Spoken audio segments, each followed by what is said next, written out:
स्वाभिमानी शेतकरी संघटनेचे नेते राजू शेट्टी यांच्यावर देशद्रोहाचा गुन्हा दाखल करा अशी मागणी भाजपच्या सांगलीतील पदाधिकारी नीता केळकर यांनी केली आहे। ओएसिस फर्टिलिटीच्या तज्ञांनी आयव्हीएफ उपचार पद्धतीद्वारे 1 लाखांहून अधिक जोडप्यांना मातृत्व प्राप्तीचा आनंद दिला आहे। मोफत अपॉइंटमेंट बुक करण्यासाठी आजच संपर्क साधा। तसंच राजू शेट्टींविरोधात त्यांनी तक्रारही दाखल केली। बांगलादेशातील लोकांनी पंतप्रधानाला पळवलं, आपण का करू शकत नाही, या राजू शेट्टींच्या विधानावर भाजपने आक्षेप घेतला।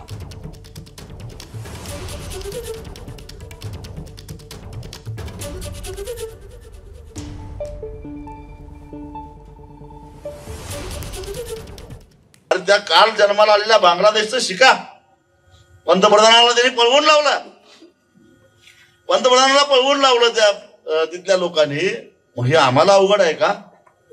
हे आम्ही सुद्धा करू शकतोय।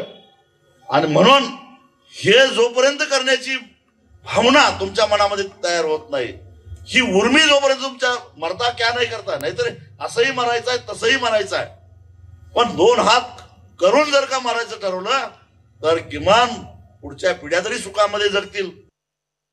काल अकोल्यामध्ये माजी खासदार राजू शेट्टी यांनी जे लोकांना संबोधित करताना जे देशविरोधी चिथावणीखोर असे वक्तव्य केले, त्याचा निषेध न करता मी आज इथे विश्रामबाग पोलीस स्टेशनमध्ये या माजी खासदारांच्या विरुद्ध देशद्रोहाचा 124A जो आता नवीन भारतीय संहितेप्रमाणे त्यांना न्याय संहितेप्रमाणे त्यांच्यावर गुन्हा नोंद करावा असं विश्रामबाग आमचे पोलीस स्टेशनचे पोलीस निरीक्षक ईश्वर ओमासे यांना विनंती केलेली आहे। आमच्या देशामध्ये असा अराजक माजवायचा प्रयत्न पुन्हा कुणीही करू नये, यासाठी आज आम्ही हा पाऊल उचललेला आहे।